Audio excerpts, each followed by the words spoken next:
자, 오늘 대강절 셋째 주일, 오늘도 주의 이름으로 선포합니다. 12월을 지나고 있는 지금 세계적으로 전쟁과 폭력으로 아파하는 이들이 많이 있고요.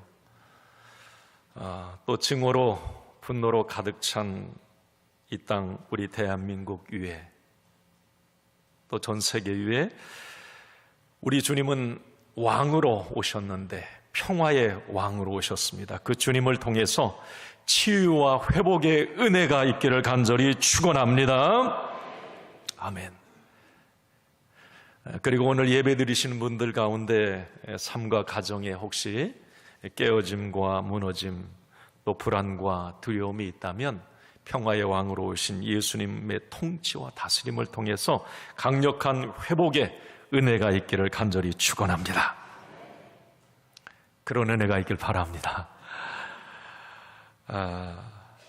오늘 대강절 이제 셋째 주일인데 오직 예수 네 번째 시간입니다. 말씀은 오늘은 왕에 대해서 함께 살펴보도록 합니다. 왕.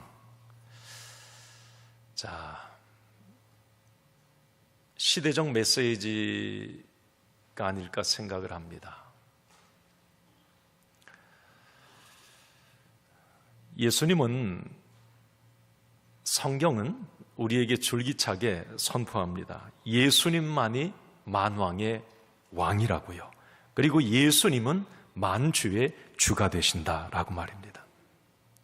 그 왕, 그 주가 다스리실 때에 그 안에 진정한 평화와 사랑과 공의가 이루어진다고 성경은, 우리 주님은 그렇게 말씀하십니다. 다시 한번 선포합니다. 자금의 어려운 이런 나라의 상황들, 여러분들이 겹쳐서 생각하셔도 좋습니다. 진정한 온 인류의 왕, 진정한 통치자, 지도자는 오직 예수, 그분이시라고 하는 것을 우리가 다시 한번 마음에 새기면서 오늘 말씀을 들으시기를 바랍니다. 한번 따라합시다. 주여 통치하고 다스려 주옵소서. 우리 주님은 왕이시니까 왕이신 우리 주님께서 통치하고 다스려 달라고 하는 이런 간절한 기도로 오늘 말씀을 듣길 바랍니다. 할렐루야. 이 시간 우리 함께 찬양하고 오늘 말씀을 이제 들을 텐데요. 주님만이 2024년 지금 혼돈과 혼란의 우리 대한민국이 주님만이 왕이십니다. 이 고백을 할 수 있어야 돼요. 우리가 어제 탄핵 집회 다녀오셨습니까? 반대 집회 가셨으면 괜찮아요? 자, 그렇지만 우리 오늘 마음속에 그리스도인들은 우리 주님이 왕되어 임하소서, 이 고백을 할 수 있어야 돼요. 우리 한번 같이 두 손 들고 함께 찬양합시다. 왕이신 나의 하나님,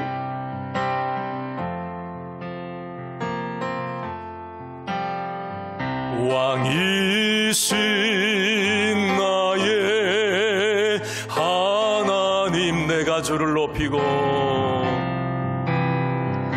내가 주를 높이고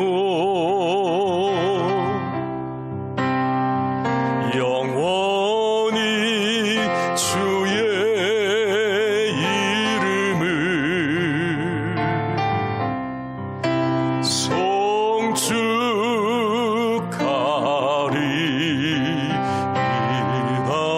왕이신 나의 예수님, 왕이신 나의 예수님, 내가 주를 높이고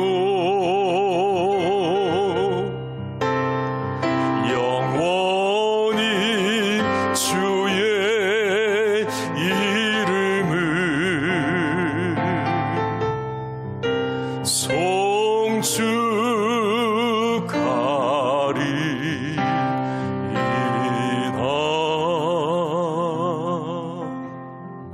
할렐루야. 우리 주님만이 왕으로 임하셔서 통치하고 다스려 주시길 바랍니다. 간절히 사모합니다. 중국 고전 전래 동화 하나를 제가 들려드릴게요. 동화이기 때문에 예쁘게 꾀꼬리 같은 목소리로 구연동화 하시는 분이 하시면 참 좋을 텐데 제가 동화 들려드릴게요. 어느 날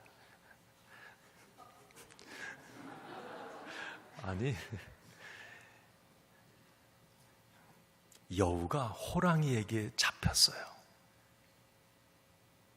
이제 여우는 호랑이의 밥이 될 겁니다. 그런데 그때 호랑이 앞에 잡힌 여우가 갑자기 실성을 한 듯 큰 소리로 호랑이 앞에 말하는 겁니다. 네 이놈, 내가 누군 줄 알아? 나는 하늘이 내린 동물의 왕이야. 그 이야기를 듣던 호랑이는 기가 찼습니다. 아니 저 조그마한 여우 저기 미쳤나? 아니 누가 너보고 동물의 왕이래. 내가 왕이야. 너 여우 죽으려고 환장했어? 그때 여우가 이런 말을 하는 겁니다. 내 말이 거짓말이 아니라고 하는 것을 내가 보여주지. 내가 앞설 테니 너는 내 뒤에 따라오면서 동물들이 나를 보고 얼마나 무서워 벌벌 떠는지 한번 지켜보렴. 진짜로 여우가 나타나자 동물들은 무서워 벌벌 떨면서 막 손살같이 도망치기 시작했습니다. 아구 무서워, 아구 무서워.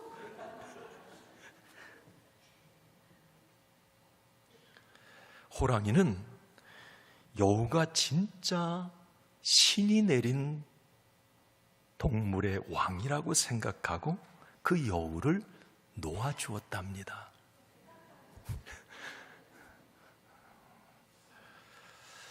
자, 팩트는 뭘까요? 숲속의 동물들이 누구를 보고 도망갔을까요? 여우입니까? 호랑이입니까? 어떻게 알았어요?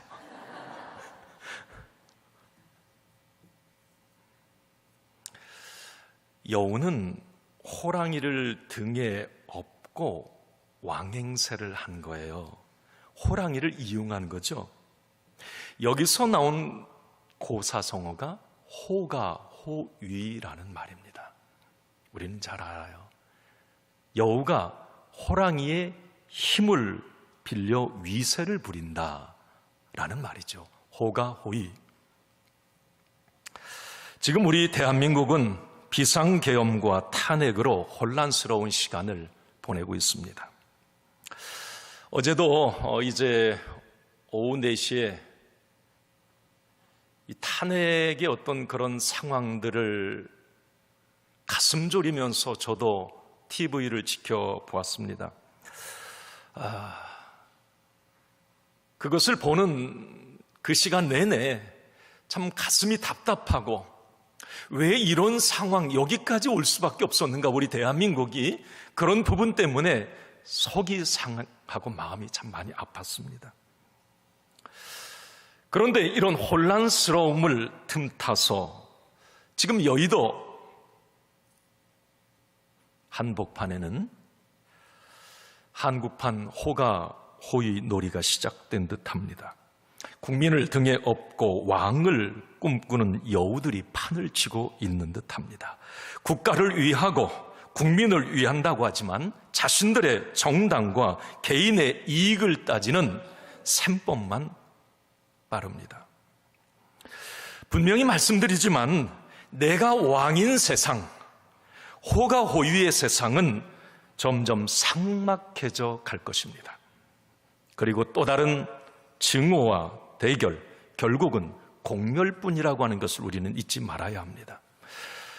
작금의 혼돈의 시대를 살아가는 우리에게 주시는 오늘 대강절 메시지는 확실합니다. 예수님이 왕이다. 아니, 예수님이 왕이어야만 합니다. 지금 2024년 12월 새밑에서 우리 대한민국에 주시는 강력한 성탄의 메시지가 아닐까 생각을 해봅니다. 자, 그렇다면 여러분, 왜 예수님이 왕이어야만 합니까? 왜 그렇죠? 여러분, 예수님의 왕됨, 주권을 인정할 때에 진정 비로소 질서가 잡히고 예수님의 주권 통치 아래 있을 때에 진정한 화해와 평화가 이루어지기 때문에 그렇습니다. 예수님의 다스림 안에서만이 진정한 사랑과 섬김의 관계, 아름다운 관계가 이루어질 수 있다고 하는 걸 여러분 꼭 잊지 마시기 바랍니다. 왕으로 오신 예수님, 이것을 인정하는 것이 지금 나와 우리 대한민국의 가장 절실한 것입니다. 오늘 본문 마태복음 2장 말씀을 보셨습니다. 성경 마태복음은 다른 복음서와 이 마가복음, 누가복음, 요한복음, 이 다른 복음서와는 좀 차이가 있어요. 뭐냐면 예수님 출생에 관한 시대적, 역사적 배경을 이 마태복음에는 유일하게 담고 있습니다. 예수님이 유대인의 왕, 만왕의 왕이라고 하는 것을 마태복음에서는 지속적, 왜 마태는 자꾸 예수님이 왕으로 다시 오셔야 된다고 말하고 그 예수님이 온 인류의 왕이 되어야 한다고 강력하게 이 마태는 얘기했을까요? 분명한 이유가 있을 겁니다.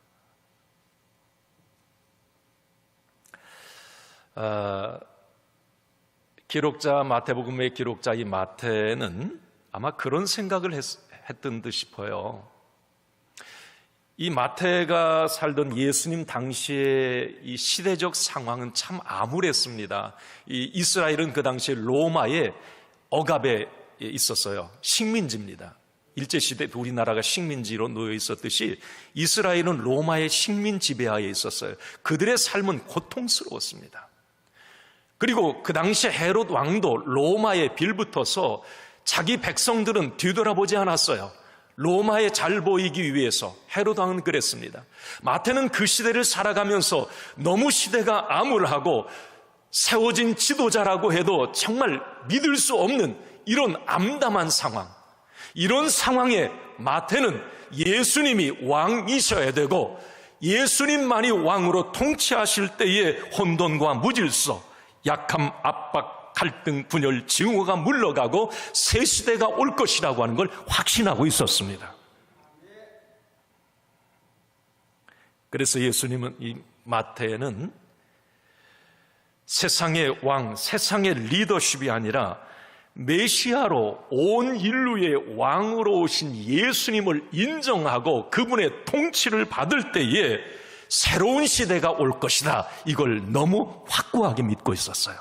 오늘 2024년 이 시대상을 우리가 바라보면서 오늘 우리는 마태의 심정을 가져야 합니다. 예수님만이 정말 지금 이 나라와 민족을 통치하는 진정한 왕이라고 하는 것을 우리 그리스도인은 인정하고 그 왕 되신 예수님께서 이 12월 이 성탄으로 향하여 가는 이 시기에 정말 그 예수님이 다시 오시기를 우리는 사모해야 할 것입니다.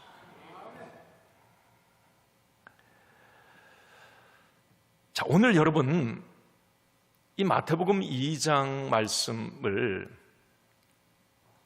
저는 지금의 어떤 여러 가지 이 탄핵 정국과 지금 어려운 이 시대를 살아가는 우리에게 오늘 이 2장 말씀이 주는 어떤 시대적 메시지를 한번 좀 우리가 듣고 싶어요. 성령의 음성을 듣고 싶습니다. 어떻게 우리가 이 시대를, 이 혼돈의 시대를 살아가야 될지, 어떤 마인드로 기도하고 어떻게 우리가 어떤 태도를 취하며 가야 될지, 마태는 이 부분에 대해서 분명히 우리에게 무언가를 말해주고 있기 때문에 그래요.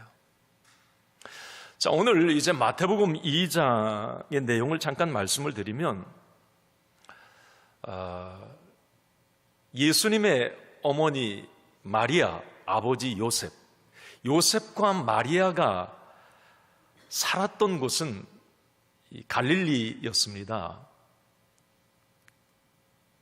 나사렛이라고 하는 곳이었어요.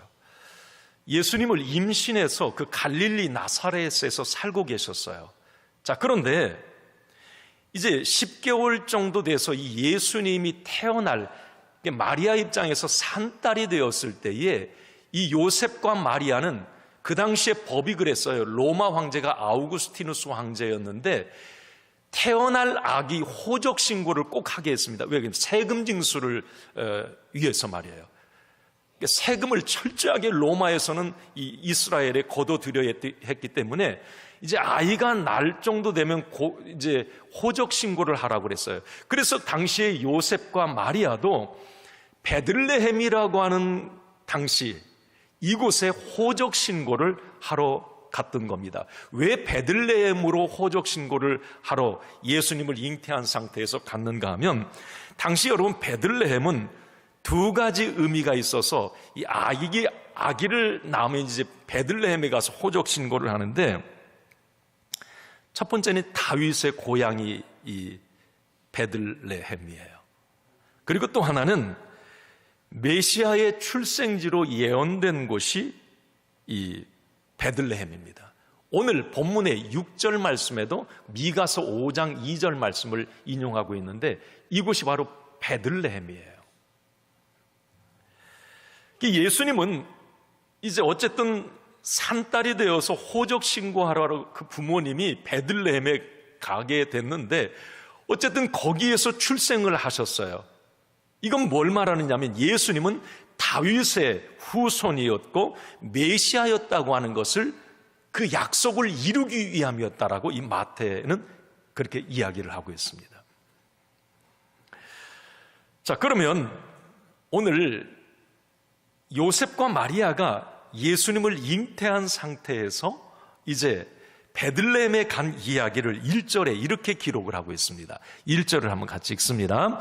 헤롯 왕 때에 예수께서 유대 베들레헴에서 나심에 동방으로부터 박사들이 예루살렘에 이르러 말하되. 헤롯 왕 때에 예수께서 유대 베들레헴에서 나심에 그랬어요. 자, 예수님은 이제 호적 신고하러 간 그 베들레헴에서 태어난 겁니다. 자, 그러면 이제 베들레헴 마국간, 그때 여관이 이제 호적 신고하러 간 사람이 엄청 많았는가 봐요. 아기 낳는 사람이. 그러니까 이제 이 웬만한 부자들은 뭐 다 여관 같은 데를 잡았을 테고, 요셉과 마리아는 갈릴리 가난한 동네에 살았거든요. 그러니까 가서 방 잡을 때도 없고, 그러니까 이제 마국간 같은 데를 임신한 채 이제 그곳에 잠시 있다가 호적 신고하고 이제 가려고 했던 모양이죠. 그런데 거기서 그냥 이 아기 예수를 낳아버린 거예요. 여러분, 이제 아이를 낳으면 바로 못 움직여요. 마국간에서 한 일주일 정도는 있었지 않았을까? 그때 동방박사들이 찾아온 거예요. 여기 베들레헴 마국간으로.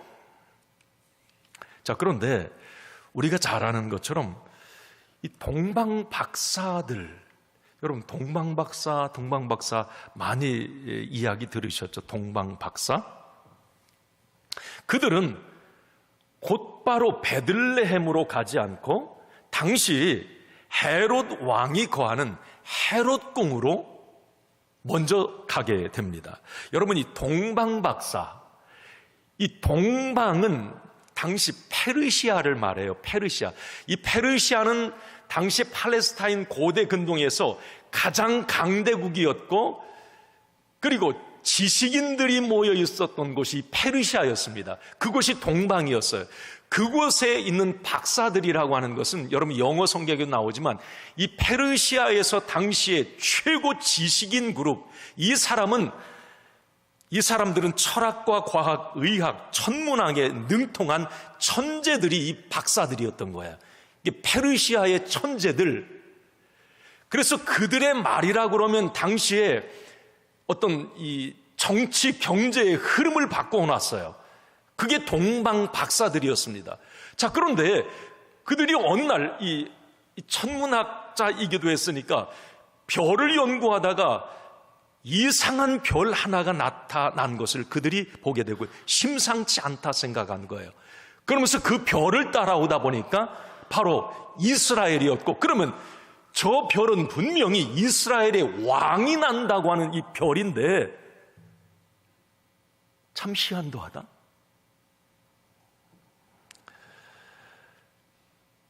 그래서 이 동방 박사들이 그 별을 따라서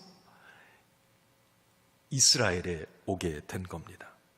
그런데 그들은 잠시 이제 그 별의 움직임을 따라가다가 그래도 우리가 이스라엘에 왔는데 우리가 페르시아의 최고의 어떤 권력을 가진 지식인들인데 그래도 왕을 한번 좀 만나야 되지 않겠나. 그래서 이제 헤롯 궁에 가게 된 거예요. 그런데 그들이 헤롯 궁에 가서 당시 헤롯 왕에게 충격적인 말을 하는 겁니다. 오늘 2절 이렇게 동방 박사들이 얘기를 합니다. 한번 읽습니다. 유대인의 왕으로 나신 이가 어디 계시냐? 우리가 동방에서 그의 별을 보고 그에게 경배하러 왔노라 하니. 와, 아니 여러분 생각해 보세요. 당시 지금 유대인의 왕은 헤롯 대왕이에요. 아니 지금 시퍼렇게 헤롯 대왕이 앉아 있어요. 그런데 동방 박사들이 그 헤롯 왕에게 뭐라고 합니까? 당신 말고 지금 유대인의 왕이 태어났어요. 이 얘기를 하는 거예요. 이 헤롯 입장에서는 이거 너무 충격적인 말이에요. 이 2절을 메시지 성경에 보면 좀 쉽게 여러분 이해하실 거예요. 이렇게 기록이 되어 있어요. 동방 박사들이 한 말이에요. 왕에게 새로 태어난 유대인의 왕에게 예를 갖추려면 어디로 가야 합니까? 이 말이었어요. 이 말은 사실 지금 왕좌에 앉아있는 헤롯, 당신은 이제 유대인의 왕 아웃, 새로운 왕이 태어났어요. 그때 한번 여러분 그 당시 헤롯 왕의 표정은 어땠을까요? 와, 이 뒤집어질 일이에요. 여러분 헤롯 왕이 어떤 사람인 줄 아세요? 여러분 요세푸스 역사에 보면 이 헤롯 왕은 잔인하고 포악한 왕으로 당시 소문이 나 있었어요. 10명의 아내를 두었고 수많은 자식들을 두었는데 자신의 왕권을 누가 노렸다, 뭔가 흠집을 가했다, 아내도 죽였고요, 자식도 죽이고 이 할아버지까지 죽인 사람이 헤롯 왕이에요. 그러니까 얼마나 이 왕권에 집착한 사람이었는지를 우리는 알게 됩니다. 그리고 로마에 이 빌붙어서 자기 백성들을 돌봐야 되잖아, 이 왕이. 그런데 당시 강대국 로마에 빌붙어 가지고 그 로마 황제에게 잘 보이기만을 위해서 막 노력을 했어요. 또 이 헤롯 왕과 같은 경우는 유대인들이 원래 잔인하고 포악한 왕이어서 존경도 안 했지만 이두메 출신의 왕이라고 그래서 좀 괄시를 했습니다. 그러니까 유대인의 환심을 사기 위해서 당시 성전을 막 엄청나게 화려하고 크게 지었던 사람이 이 헤롯 왕이에요. 자, 그런데 그 서슬퍼런 헤롯 왕 앞에서 동방 박사들이 와서 뭐라고 하느냐면 유대인의 왕이 태어났다는 거예요. 너 이제 왕 아니라는 겁니다. 이거 여러분 엄청난 말이에요. 이게 동방의 당시 페르시아의 권력의 지도자들, 박사들이 이 얘기했으니까 그렇죠. 만약에 누가 이 얘기했으면 당장 죽여! 막 그랬을 거예요. 당시 헤롯이 박사들에게 이 이야기를 듣고 한 반응입니다. 3절을 한번 봅시다. 오늘 3절입니다. 헤롯 왕과 온 예루살렘이 듣고 소동한지라. 여기 소동했다는 말 여러분 좀 잘 이해가 안 되죠? 공동 번역에 보면 당황했다, 헤롯 왕이. 예루살렘이 술렁거렸다, 잔뜩 겁을 먹었다, 이렇게 표현되어 있어요. 영어 성경에 보면 disturbed 그랬어요. 이건 무슨 뜻이냐면 불안해서 벌벌 떨었다 이 말이에요. 누가? 헤롯 왕이. 자, 그러면 여러분 한번 봅시다. 오늘 이 헤롯 왕의 이야기, 유대인의 왕이 나셨다, 헤롯 왕 너 말고 다른 왕이 났다, 이 이야기는 사복음서의 마태복음에만 나온다는 말이에요. 자, 그럼 마태는 이것을 통해서 분명히 그 시대, 암울한 시대에 뭔가를 얘기해 주고 싶었던 거예요. 그 당시에 잘못된 헤롯 왕에게, 그리고 많은 이스라엘 백성들에게 뭔가를 말하고 싶었던 거예요. 이 마태는. 그것은 어떻게 보면 오늘 이 시대의 이 마태의 이야기는 똑같습니다. 이걸 우리가 한번 생각해 보자는 거예요. 자, 첫 번째는 이것을 마태는 말하고 싶었을 거예요. 한번 여러분 읽어봅시다. 시작. 한번 질문하면서 크게 읽어보세요. 시작. 지금 우리나라의 왕은 누굽니까? 혼란을 드려서 죄송합니다. 누가 왕인가? 동방박사들이 오늘 헤롯 왕 앞에서 유대인의 왕이 어디 계시냐? 난데? 나야, 나. 얀만은 안 해도. 나야. 아니, 당신 말고 다른 유대인의 왕이 지금 계시다는 거예요. 폭군, 당신은 이제 더 이상 유대인의 왕이 아니야. 그만 그 왕좌에서 내려오시죠. 이 말입니다. 동방박사들의 말은 이 말이에요. 이제부터 유대를 뛰어넘어 온 인류의 왕이 오셨다는 겁니다. 공개 선언한 거예요. 실제로 예수님도 나는 만왕의 왕이라고 말씀을 하셨습니다. 자, 그러면 저는 여기까지는 이제 성경의 이야기고요. 오늘 동방박사들과 예수님이 왜 내가 왕이다 이 말씀을 하셨을까요? 시대적 의미가 뭘까? 이 속에 담긴? 제가 묵상하고 곱씹어 이렇게 결론을 내려봤습니다. 첫째는 이겁니다. 한번 여러분 같이 읽어봅시다. 시작. 인간이 세운 왕은 언제든지 무너질 수 있다. 여러분 동의하십니까?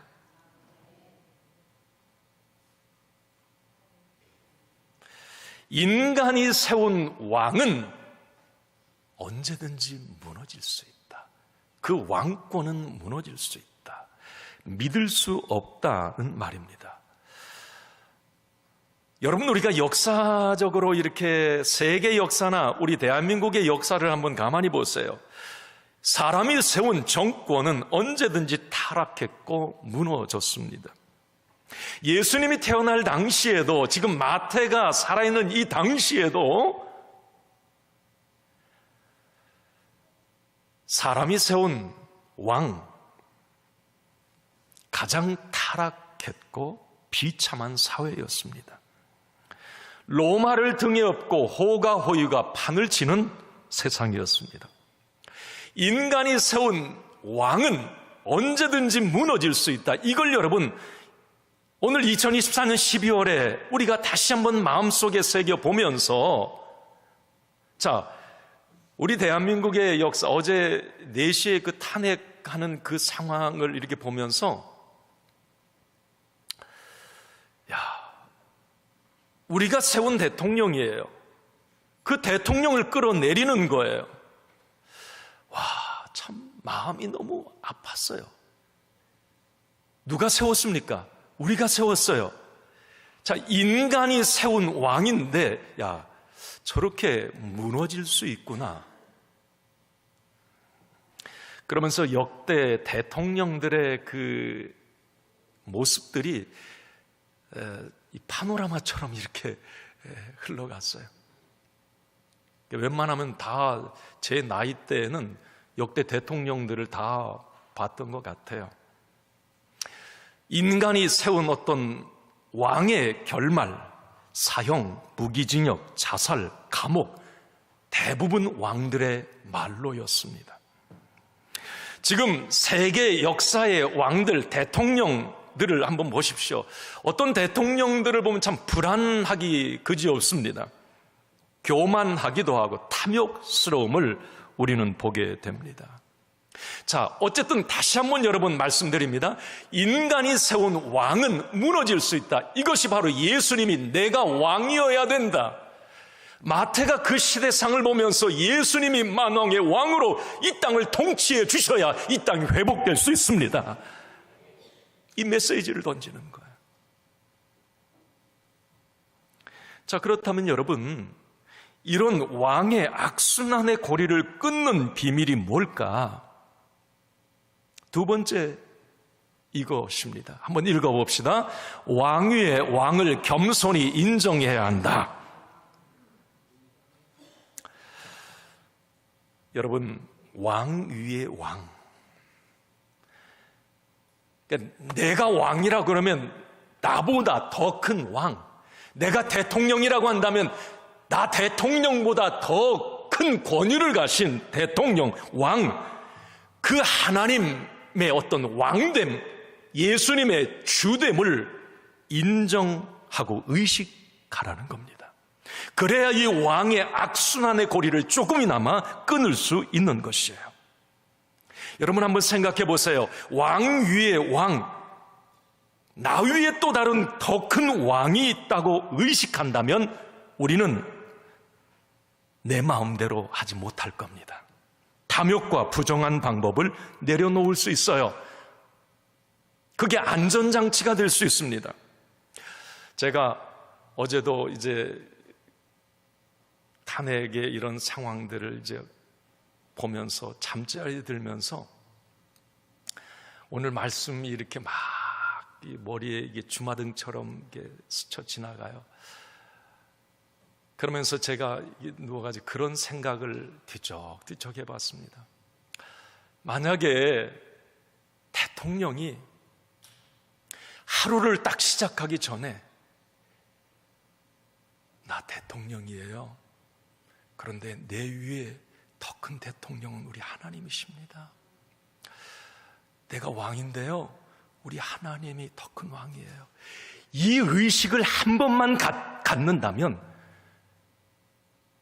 그 대통령의 판단과 선택과 행동은 엄청나게 달라질 거예요. 내가 최고의 왕이야. 내 위에 누가 있어.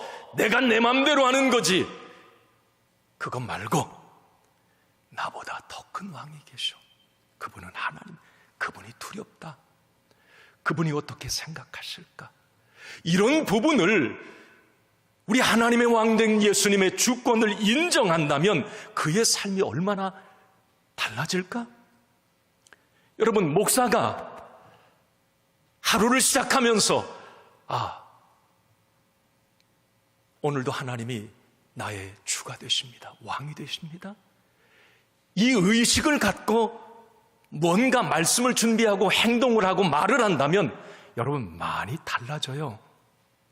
여러분들이 하루를 시작하면서 오늘 내 하루의 삶에서 내가 왕이야. 누가 나를 건드려. 내가 내 맘대로 하는 거지. 내 인생의 주인은 난데.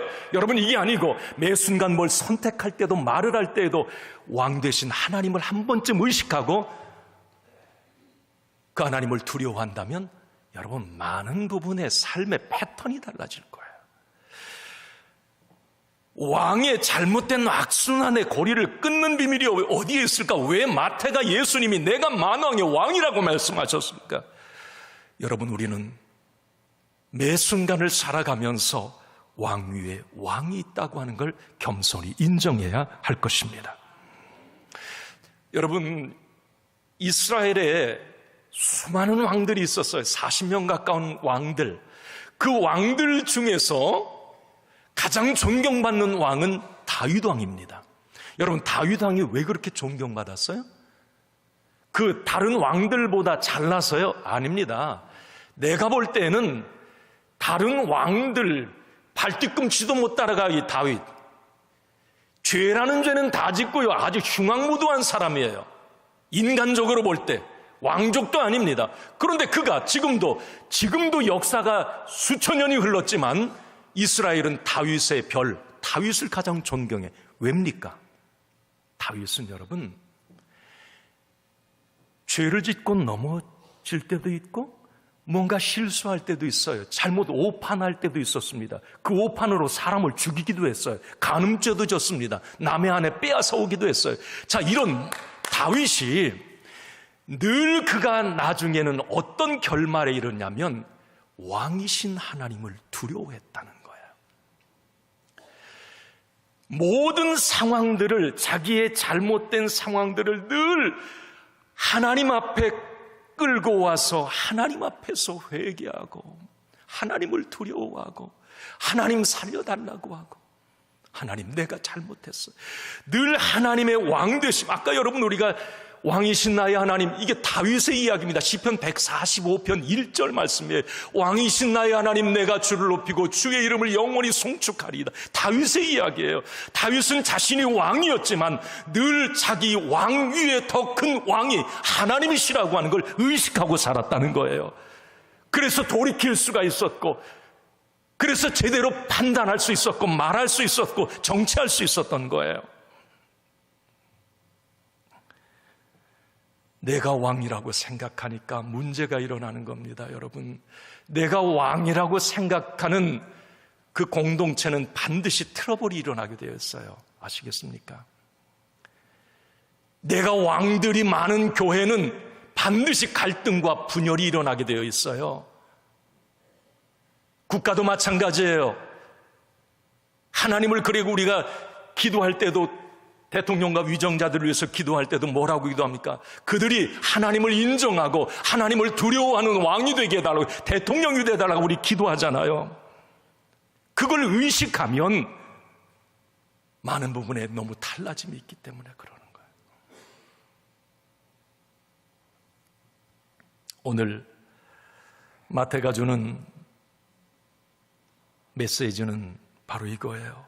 헤롯 왕의 길이냐, 예수님 왕의 길이냐, 둘 중에 하나를 선택해야 한다는 겁니다. 국가 지도자들이, 그리고 시대를 살아가는 우리 그리스도인들, 세상 사람들이 이 두 길 중에 하나를 선택해야 한다는 거예요. 이게 마태가 주는 메시지예요. 물론 여러분, 나의 왕좌에서 내려와 예수님을 나의 왕으로 인정한다는 건 쉽지 않을 수 있습니다. 왜냐하면 내 것을 포기해야 될 수도 있고 내려놓아야 될 수도 있고 때로는 손해를 봐야 될 수도 있기 때문에 그렇습니다. 그러나 여러분, 오늘 우리가 확실히 좀 각인시킵시다. 오늘 이 어려운 시대를 살아가는 우리가 좀 확실히 인정하고 고백합시다. 여러분, 헤롯 왕의 길은, 그 끝은 고통과 저주, 영적으로 볼 때 지옥의 길로 연결되는 거예요. 이건 죽는 길입니다. 그러나 반대로 예수님을 왕으로 인정하는 이 길은 여러분 사는 길이에요. 할렐루야. 이건 하나 되는 길이에요. 여기에 진정한 회복이 있습니다. 영적으로 볼 때 그 길은, 예수님을 왕으로 인정하는 길은 천국으로 이어지는 것이에요.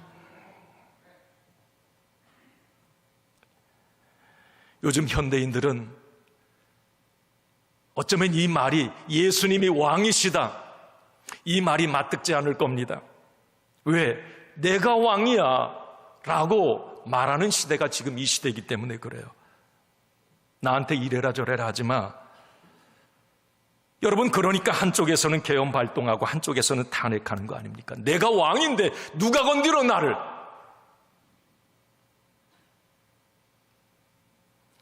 그런데 성경은, 오늘 예수님은 내가 왕이다, 이제부터 너의 왕좌에서 내려와라, 그것이 잘 되는 비밀이다, 그것이 평안 나는 비밀이다, 우리에게 이렇게 말씀하는 거예요.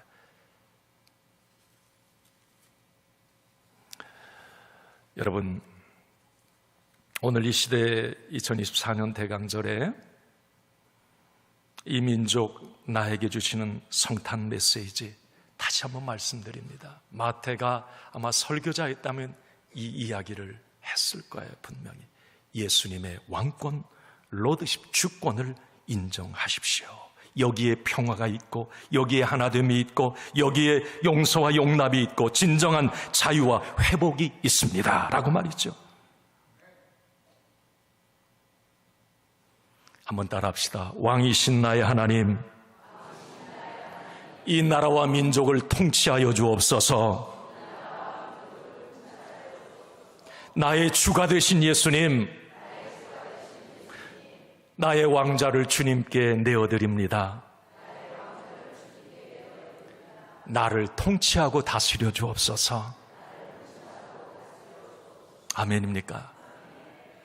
한 해의 새 밑에서 우리가 이런 고백을 할 수 있다면 뭔가 우리를 통해서, 우리 믿음의 사람의 이 기도를 통해서